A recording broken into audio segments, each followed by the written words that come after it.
Following up is our new Without Borders podcast series, where we explore the world of media through the eyes of journalists. Join us as we deep dive into journalists' careers, uncover their daily working lives, the priorities and challenges they're facing, and how they're adapting to today's changing media landscape. Each episode, the media specialists at Tyto are putting journalists in the hot seat and delving into the topics and stories that they really care about and getting the inside scoop on best practice for media relations. In today's episode, we are joined by Nish, Ratanji, co-founder of The Stack, an independent tech publication and community for senior IT leaders.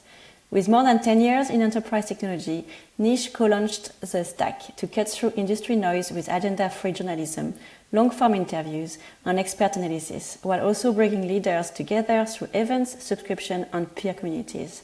I am Pauline. I'm joined by Bastian. We are both directors of media here at Tyto. Welcome to Following Up, Nish. Thank you for having me, guys. Great. Well, let's start. Please, can you maybe give us a bit of a quick overview of your background and what's your journey to running your own media production has been? Well, where do I start? Okay, so let's go back to entrepreneurship. I think it has always come naturally to me. My first business I set up when I was about 14 after realizing my own problem when I played tennis slightly competitively. I used to keep breaking my racket strings every week and noticed that the old man who was about 75 years old that used to string the tennis rackets in my local area could only string them every 2 weeks. So I was going through rackets every 3 days, and I realized I needed to fix that problem because I didn't come from a lot of money, I only had 2 tennis rackets. And so I bought a stringing machine, right? And to be honest with you, I still feel to this day, it taught me a lot of what I needed to know about building a business, because what you find when you're 14, no one really wants to trust you with their tennis rackets. So I had to pretend I was someone else. I had to have a really strong proposition, which was, I will give you your rackets in 24 hours. And fast forward, into summers, we ended up having a very nice small business stringing tennis rackets, me and my brother. I went into uni because my parents were very vocational, migrants from Africa, but Indian by heritage. As you can imagine, there was a strong emphasis on studying, reading, doing well at school. But I didn't do any of that anyway. Went to uni, ended up getting really interested in trading stocks and investing. And when I left uni, I thought I wanted to become a trader in an investment bank. Problem was, it was 2009 and there wasn't many jobs in investment banks, but I did come across an internship at Brunswick, which is quite a well-known reputation management company. And the reason why I took the internship was my mentor there was the chief of staff and actually worked in an investment bank prior. So my intention was to make him get me a job in a trading function in a bank. So I'll fast forward a little bit more. He ended up introducing me to someone. In my first week at the trading house, I got to see the star trader basically he had his kind of client screens there, he had his Bloomberg terminal there, and then he had his Betfair account trading horses, gambling on horses on another screen. And I thought, I don't want to be that person. So I went back into PR. And the first PR agency I went into was almost a very small, very dedicated B2B tech-focused PR agency. And it sort of opened my world. It opened my eyes to this world, which was sort of weird, but also wonderful. And I spent about 10 years in B2B tech, moved into fintech, always in-house, before I started feeling that entrepreneurial urge again. And shortly after 2019, when I'd kind of come to the end of the hot wire, I set up my own small agency to kind of address the problems that I felt working in an agency. And then the Stack was built from all that compounding knowledge that I spent in the tech space, where I thought, okay, there's a real opportunity in B2B tech media to make it more interesting, to make it more insightful, and to better serve the needs of senior IT buyers. And that's where it started. Ed and I, my editor, we met at Golin, and we remained friends ever since we made the decision to go into business together and start the Stack. Wow, fascinating. Yeah, I was wondering how you end up meeting Ed and then, yes, launched the Stack on. Yeah, I used to play tennis as well, so I wish I had known about your business at the time because, yeah, I did break a few rackets along the way too. But to go back specifically about the Stack, can you maybe say a bit more about the types of story or content that tend to resonate most with the audience, and like who exactly are you trying to target? Yeah, so let me go back to why we created the Stack, right? I over the sort of 10 years I was in the B2B tech space, I noticed, dealing with many media companies, that the role of the IT buyer, the people that are in charge of making really, really big technology decisions on behalf of companies. Well, once upon a time, they were almost, think about them as like a basement dweller. They weren't very loved. They weren't very, seen as very strategically important.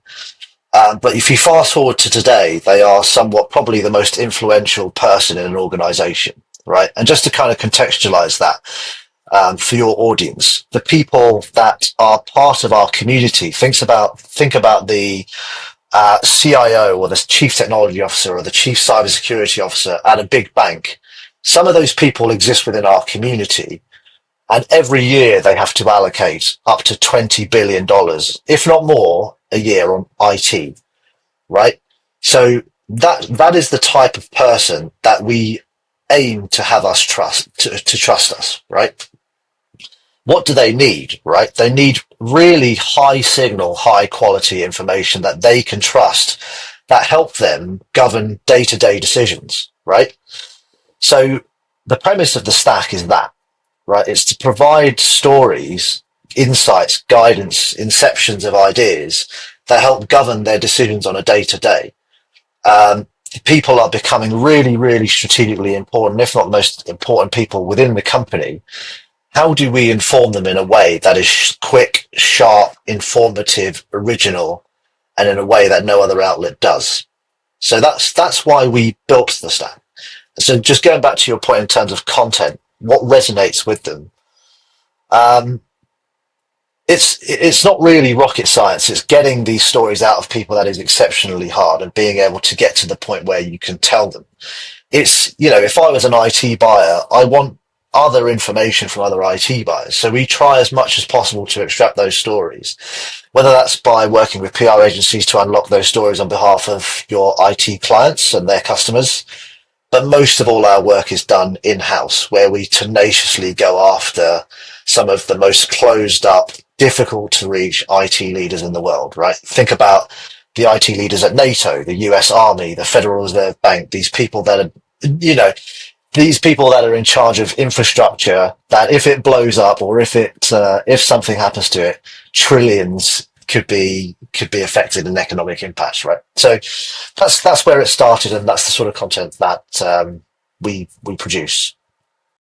Great. And how do you think the Stack differ from other trade media in the same space?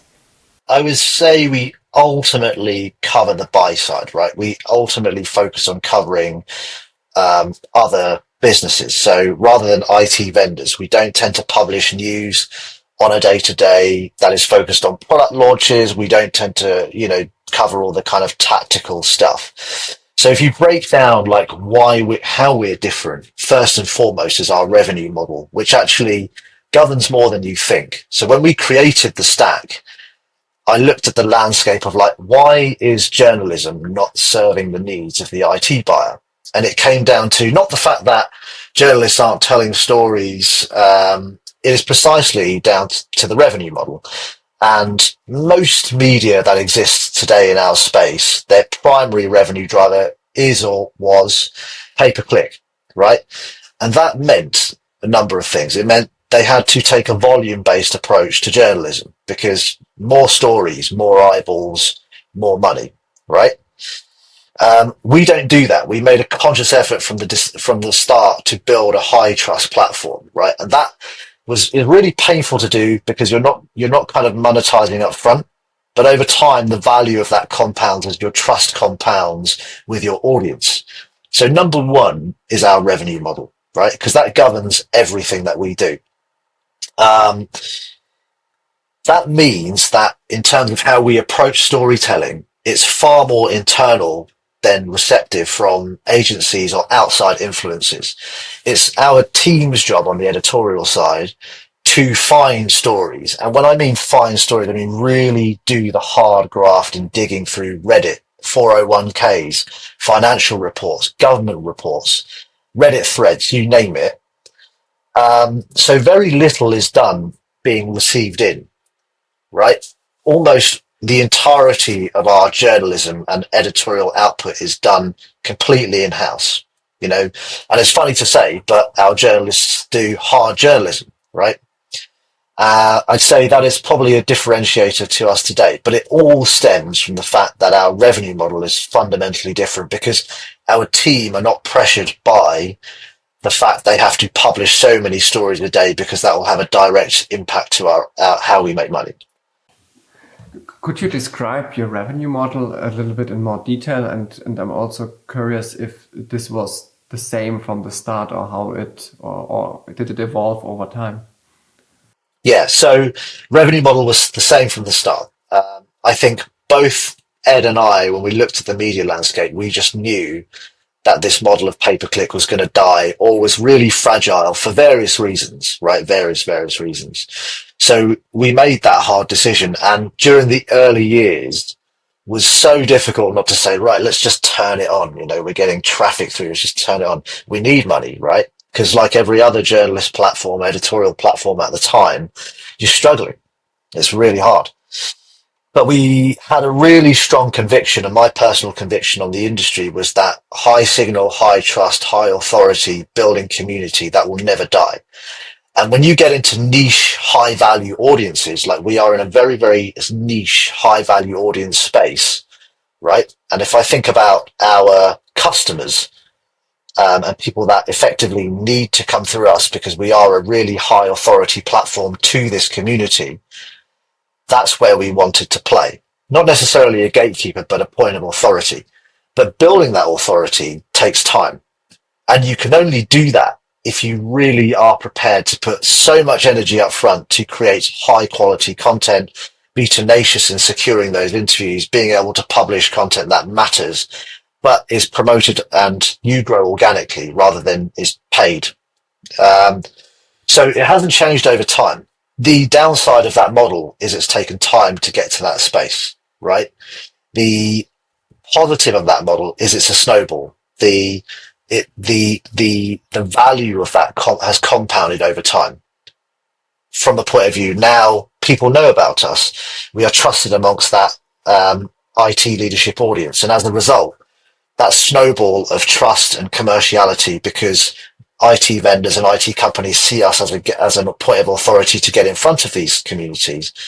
We are increasing our, let's say, land mass in that space. So in terms of commercial products, again, there's a balance here we need to strike because we don't want to upset or jeopardize the value of our primary audience. So we needed to think about that. The second thing is we needed to think about what would help us create integrity, but also balance the needs of an IT vendor or an IT company that wanted to get in front of these people. The third thing is we wanted to understand how do IT leaders buy, right?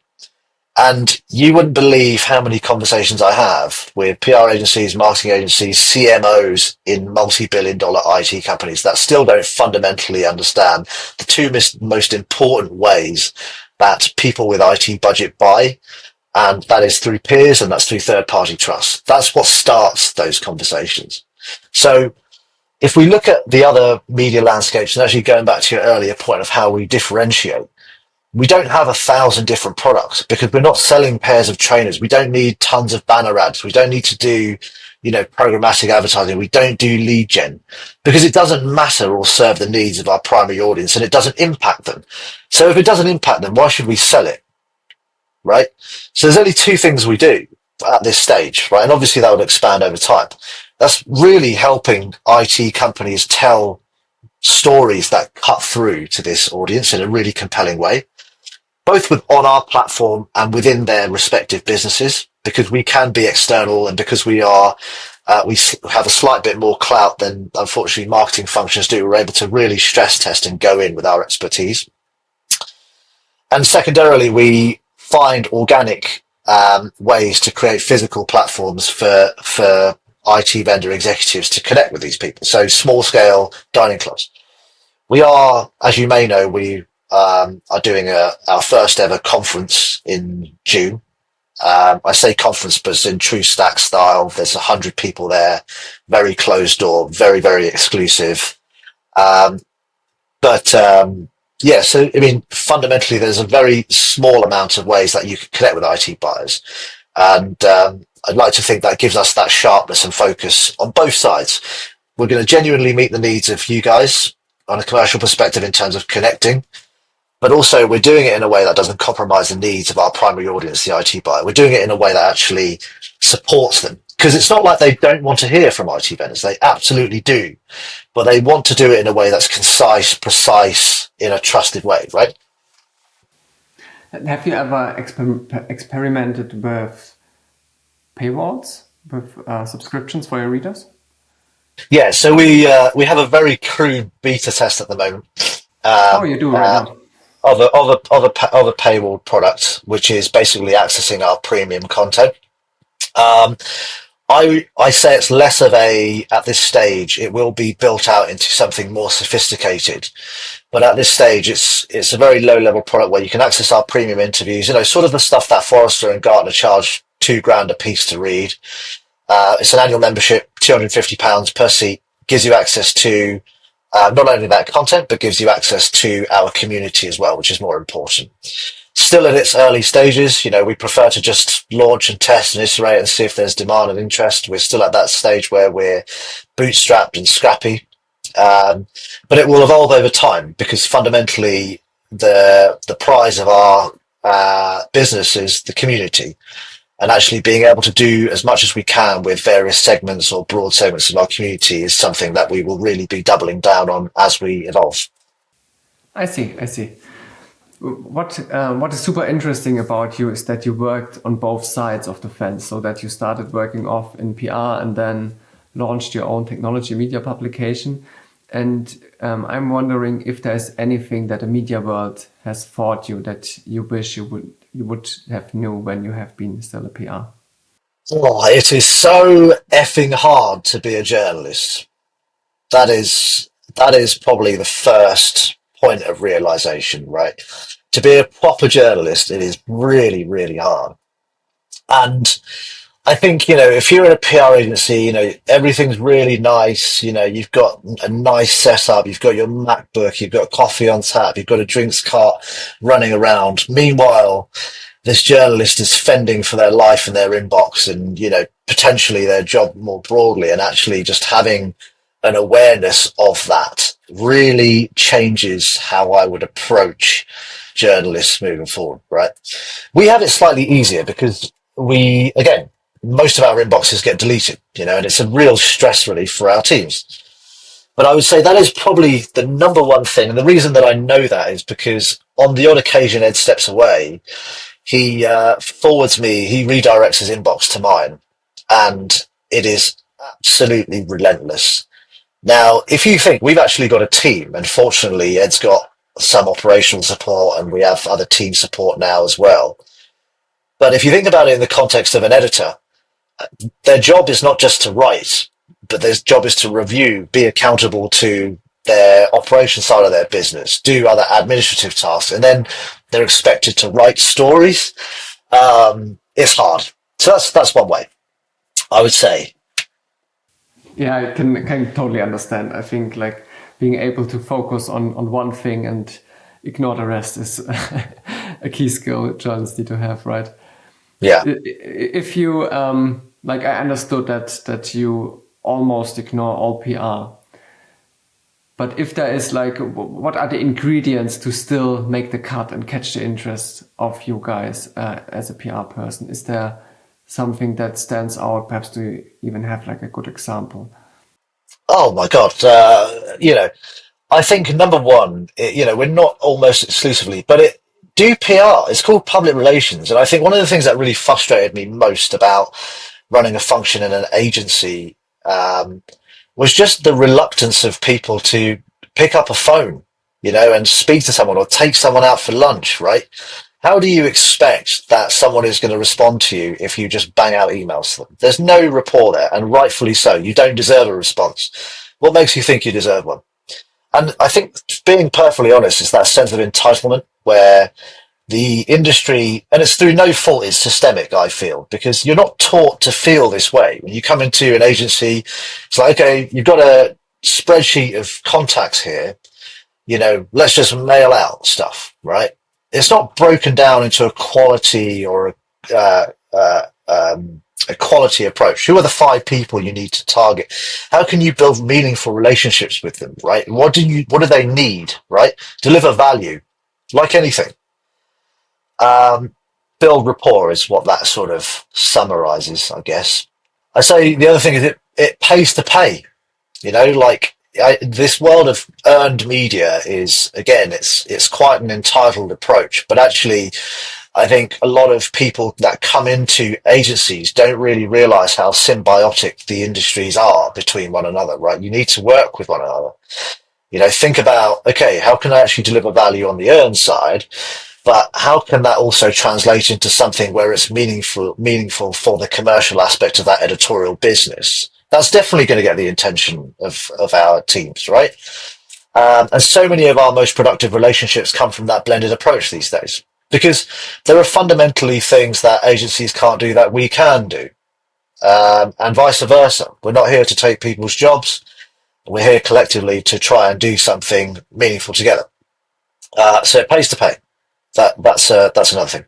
Yeah, I totally believe in we being a service provider for our customers, but also for journalists, and that's exactly what you're just saying. Yeah, and actually, that's a really good point. I think so few people realise that the secondary and arguably the most important stakeholder is the media, because your clients will leave you.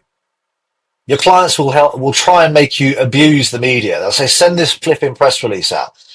And so many times they've been like, when I was growing up, certainly, just do this. Why? Why am I going to jeopardize my media relationships? They're my primary stakeholder. That client's going to piss off. My media relationships are not. So I think it's really, really understanding the long-term impact of whether you do good PR or bad PR. And it does come down to that. Yeah, great words. Perhaps before we move into there was our question, can you tell us a bit more about the conference that you're organizing in June?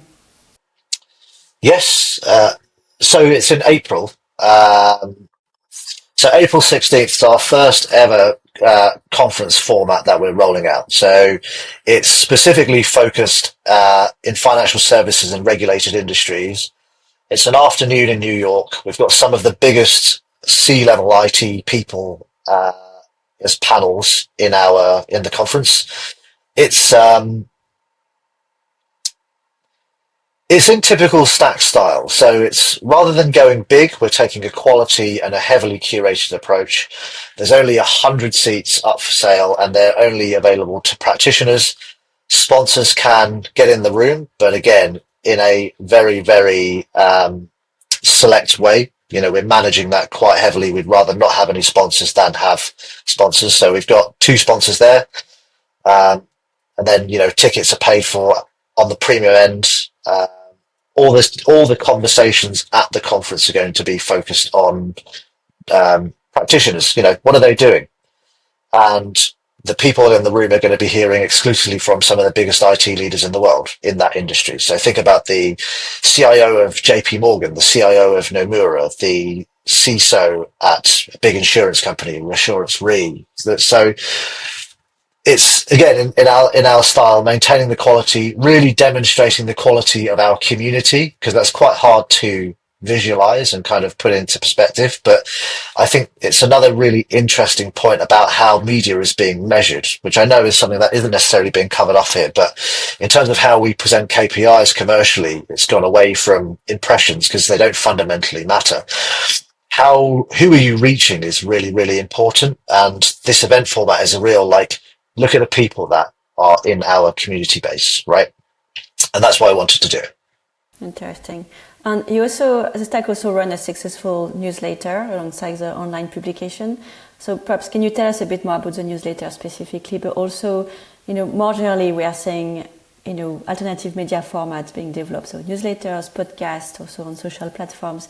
And it really seems that there is a bit of a tipping point where these channels often match or even outperform traditional outlets in terms of reach and engagement. So, from your perspective, what is driving this shift?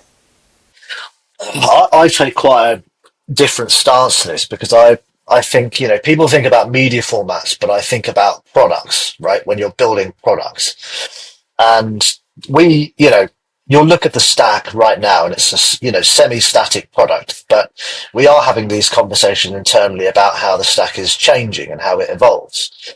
And that a large part of that is building different editorial products. So like any product, when you're building a product, you've got to think about the heart of the audience. And what you don't realize within even our weird world of B2B tech is there's different audiences within that industry, right? When I'm saying there's going to be people that are interested in or whose job it is to do cybersecurity, there's going to be people that are engineers, developers, people that are AI specialists. So we're looking at the landscape and we're thinking, right, what products fit these landscapes? And then the channel is the means, right? So it doesn't really matter. We're looking at potentially engineers. How do they best feel communicated to? Is it a newsletter? Is it going to be a podcast? Is it going to be more in person? Something a bit more experiential? So that's how we're thinking about them, right? And I guess right now, Stack version 1.0 is quite static in the sense of, right, we've got that initial inception of the audience base, but more and more our approach is, okay, how do we build products that suit the needs of specific sub-audiences, and what does that look like? So you'll see in time, and what's coming up as a little teaser is, what that looks like. Are we building podcasts focused on engineers? Thinking about it slightly abstractly, like, why don't we just make an engineer do the podcast for other engineers? That's really well respected. That isn't part of our editorial team. Why don't we brand it in a slightly quirkier way that isn't necessarily part of the typical Stack brand? Why isn't the tone of voice separate from the Stack brand? Because it needs to appeal fundamentally to those subsegments of our audience. So that's how I'm thinking about it. Now you'll probably get an email from Ed saying, no, you're all wrong, take it back. But I think fundamentally that's the approach that I feel is best to take. Well, a lot of exciting plans. And, maybe the elephant in the room is the impact of AI and, how AI might impact the traffic going to the Stack. So we were wondering, how you're navigating this shift and, what are your concerns more generally with AI tools? Yes. So we're not concerned about AI tools precisely because of what I said earlier. It comes down to the commercial base. We're not scared of AI taking our content and contextualizing it. In fact, we're totally optimizing for that. We're not so focused on clicks coming to our website, for example. It's an important thing, but we recognize the fact that consumption of our insight is going to happen in very different ways, right? And that's why we've over-indexed for it. And we are noticing it right across the board, both on our content, because of the format of journalism we do take, i.e. kind of slower, high signal, trusted, more evidence-based, longer form stuff. AI is picking up on that, right? Because they're picking up on the fact, hey, the Stack is really credible in this space. And we're ranking really highly. We're being indexed in AI because it's crawling us. All the LLMs are using us, and there's so much evidence of that. On two sides. So we're seeing both our prospective clients come to us because when they type in, what does what does IT leaders what do IT leaders consume for their insight? The stack shows up.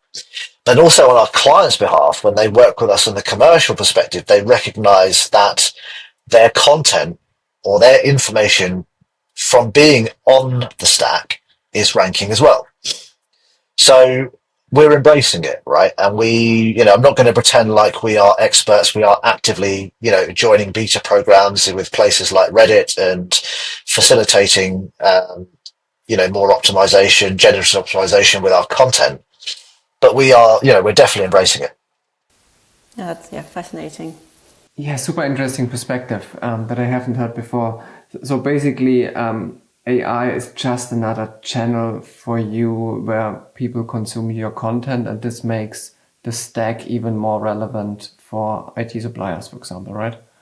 Yeah, and again, like I always ask the question, and I think this is something that PR people and bosses of PR agencies should encourage the new people coming into agencies. It's like, number one, like, why the hell are you doing this? And number two, how do IT buyers buy technology, right? How do they discover and buy technology? And one of the ways they discover it more and more now is by searching on platforms. Why are they doing that? They're doing that because they don't have time to consume Forrester reports or Gartner reports. Instead, the future is searching and getting context back on these platforms. And more, these platforms are going to be crawling the highest trust platforms.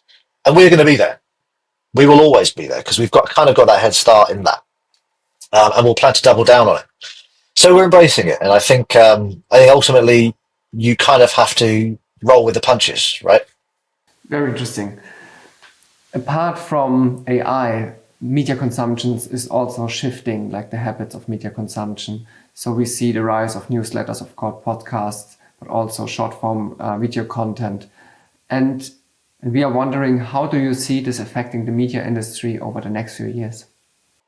I'm a big fan of paid newsletters, and the reason why is because if you're very focused on achieving something, I think this goes back to like the way I consume knowledge.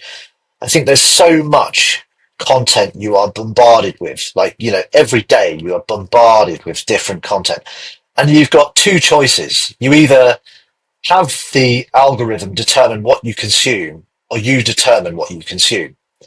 So the way I consume content and the way my peers that build businesses or are in the space consume content is they heavily curate the consumption of their own content, right? So I think that certainly within industries, when you're looking to consume content, you're going to find the most effective platforms that help you understand what you need to understand as easily as possible, right? So I don't really have a stance on, whether it's a newsletter or whether it's a podcast.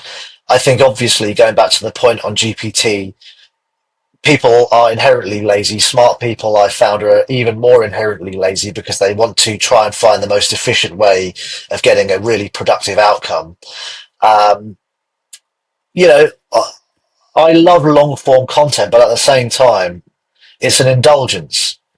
And sometimes when you need to really quickly understand something, or where you need to really take time understanding something, there needs to be different mediums for them all. So it depends on what you need, right? And I have no stance on which one will survive, which one. But ultimately, I think all are great, but for different reasons. But that's just my stance. Yeah, can totally understand. Thank you. We are coming to an end of this episode, and we always end the episode with the same questions. And we also want to ask those you, of course. And the answer might be AI, but we also heard very exciting different answers. So I'm looking forward to what you think. So the questions are, what's been the biggest change in how you do your job since you started out? And what do you think will be the biggest change over the next 10 years? There's a number of lenses there because, number one, there's a sort of startup entrepreneur lens, and number two, it's the actual industry focus lens, right? we're growing, right? And I think the entrepreneur in me is Ed and I both. The benefit of being a bootstrap company is the fact that you can like literally move at, rocket pace and just make a decision. We started the stack actually. When we started the stack, the way we started it was during the pandemic, and it was probably the most intense feeling of responsibility that I felt when Ed and I spoke about this idea of the stack and said, right, I think we should do this. I have a real strong conviction in this space because of this reason. And the third Zoom call we got on, Ed just said to me, right, I've quit my job. Let's get going. And, I've told my wife and my 3 kids, and I'm like, all right, maybe we should have done that slightly the other way around, but, we did it. So if you fast forward to today, we're actually a company. We have journalists. We're thinking about product. We're thinking about strategy. We're thinking about all of the things that you have to do as a grown up within a business, particularly one where you're looking to scale. So once upon a time, it was really tactical. Let's put the wheels on the plane and just try and make sure that it can hit the runway with some wheels on it, right? Now we're thinking about how do we scale effectively? How do we offer more sophisticated editorial? How do we double down on our mission? Is it still sustainable? All of those kinds of questions. So as I mentioned earlier, we have quite a nice balance between Ed and myself, where he can still be that really fast moving engine, and I can support on those slightly bigger initiatives where we take them on together. And, when the proverbial, shit hits the wall, what's going to stick, right? So that's one lens. The other lens was in terms of like how I see the change in the editorial landscape.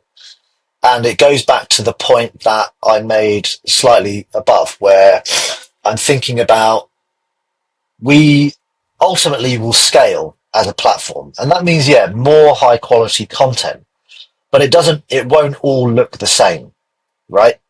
I think one of the things that the industry is guilty of is not exploring the niches within the niches. And that's the most exciting stuff for us. So we have a weird and wonderful world in B2B tech of different people. We notice that engineers, for example, are like really quirky, like they've got multiple interests. How do we build something that matches their needs? How do we brand something that matches their needs? What sort of format do we consider? So I'd say that is editorially the changes that we're thinking about, right? And I feel like the future of the stack will almost feel like an umbrella brand, which consists of different components, editorially aligned with various audiences, that then has a top layer that serves that original need, which is the senior IT buyer. So those are the two things. Hopefully that's useful. That was great. Thank you so much, Nish, for giving us an insight into your world. It was great to hear your views from your experience working in PR, but also from your entrepreneurial experience running the stack. So thank you so much for joining us. Pleasure. Thanks for having me. Following Up is a Without Borders podcast series produced by pan-European B2B tech PR and communications agency Tyto. You can find every interview on YouTube and all major podcast platforms. Subscribe now so you never miss an episode.